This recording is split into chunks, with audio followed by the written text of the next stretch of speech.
Today, Secretary of Housing and Urban Development Marcia Fudge released a statement committing to do everything in HUD's power to stop evictions for families with HUD assistance or families who rent in housing that is insured by the Federal Housing Administration. This is part of delivering on what the President we announced in our statement just a couple of days ago.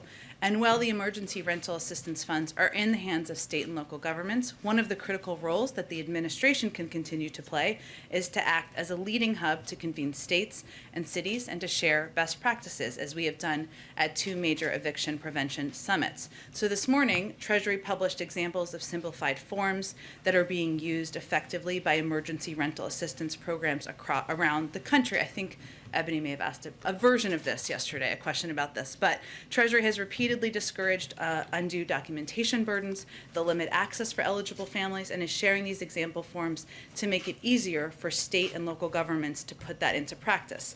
Places that are seeing results. I mentioned Virginia yesterday, but as an example, Virginia is the second highest nationwide distributor of ERA funds in the nation and has given out $223 million to tenants and landlords in need.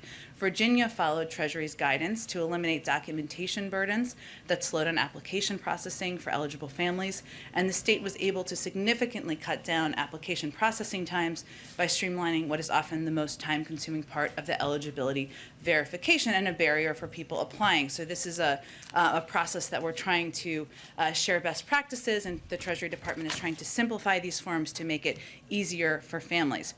As I mentioned yesterday, we're going to continue to highlight what the bipartisan infrastructure deal will mean for families across the country, as we will digitally as well. Right now, there are up to 10 million homes with lead service lines and pipes.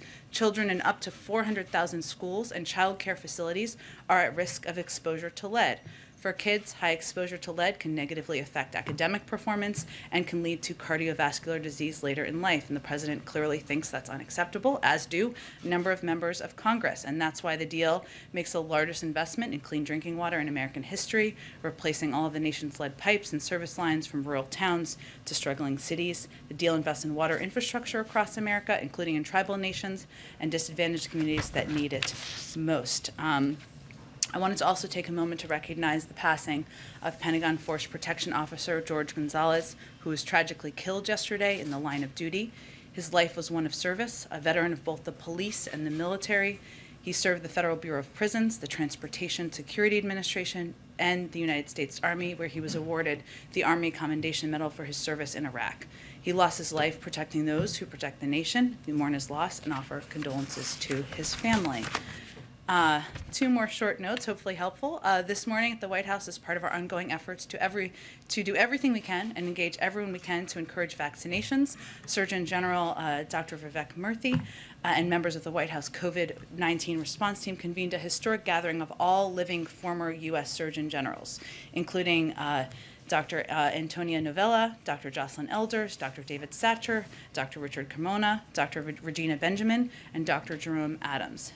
These esteemed public health leaders who served under both Republican and Democratic presidents discussed the importance of ensuring that communities of color, those hardest hit by the virus, have the information and access they need to get vaccinated.